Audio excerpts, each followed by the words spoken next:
সম্পদ ব্যবহারের মাত্রা কিন্তু দিন দিন বেড়ে চলেছে। এর ফলে বজ্র পদার্থের উৎপাদনও অত্যাধিক হারে বেড়ে চলেছে। বজ্র পদার্থ বলতে আমরা বুঝি আমাদের দৈনন্দিন জীবনে ব্যবহৃত বিভিন্ন পদার্থের অবশিষ্ট অংশ, যেগুলি কঠিন, গ্যাসীয় ও তরল রূপে পরিবেশে আসে এবং এটাই হলো বজ্র পদার্থ।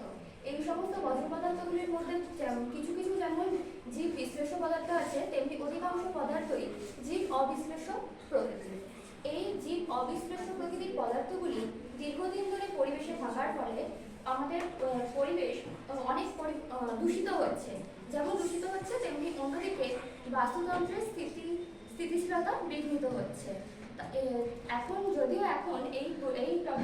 এই বিষয়টির উপর অনেক গুরুত্ব দেওয়া হচ্ছে এবং বলা হয় টুডেস ওয়েস্ট ইজ দ্য র মেটেরিয়াল অফ টুমোরো।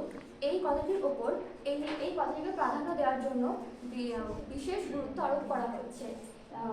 ওয়েস্ট ম্যানেজমেন্টের যে ক্লাসিফিকেশনগুলো আছে সেগুলো নিয়ে পরবর্তী উপস্থাপনা করবেন আমাদের সহপাঠী সুদেশনা নস্কর।